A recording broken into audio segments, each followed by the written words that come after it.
Okay, a very brief look at calculus, the friendly review. For 1 through 4, I'm going to use this graph. So it says find f of 3. So when x equals 1, 2, 3, the y value is going to be 1, 2, 3. And it's as simple as that. It's just the y value.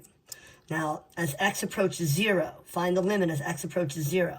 So x equals 0 here, so it approaches 0 from the left and from the right. The y value as x approaches 0 is 1. As x approaches 1, so here's the x value of 1. X value is 1 here. So as I approach x from the left, and as I approach x from the right, they both get closer and closer to this y value of 2. As I approach x equals -1, the limit as x approaches -1. So there's -1. As I get closer and closer from the left, as I get closer and closer from the left, and as I get closer and closer from the right, it's going to actually equal 1 also. Find the slope between the 2 points. So the slope formula is y sub 2 minus y sub 1 over x sub 2 minus x sub 1.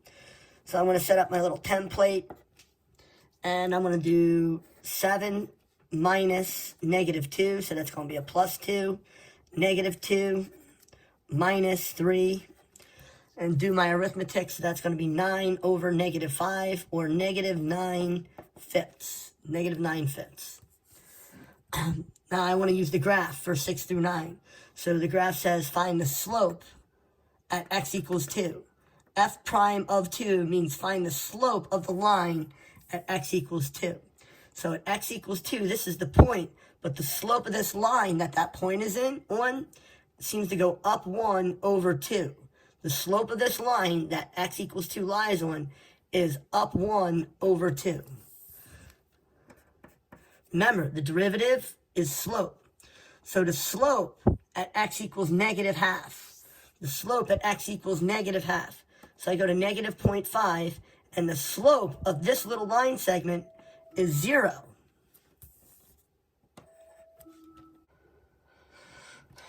Now I'm asked to find the average rate of change from -2 to 3 on the graph. So from -2 to 3, the average rate of change to get from this point to this point is just the slope. So I go up 1 over 1, 2, 3, 4, 5. So the average rate of change from -2 to 3 is 1/5. Average rate of change from 0 to 3. So from 0, x equals 0, to x equals 3, to get from this point to this point, I go up 2 over 1, 2, 3. So that's going to be 2/3, the average rate of change. Find the derivative at the point. So I'm no longer using the graph. I actually have to take the derivative. So the derivative of 3x squared is 6x. The derivative of 2x is 2.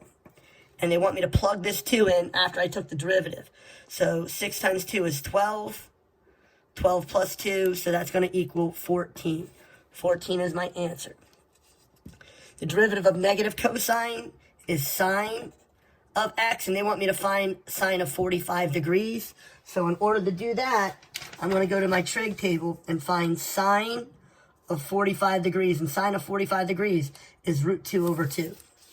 So that's going to equal root 2 over 2.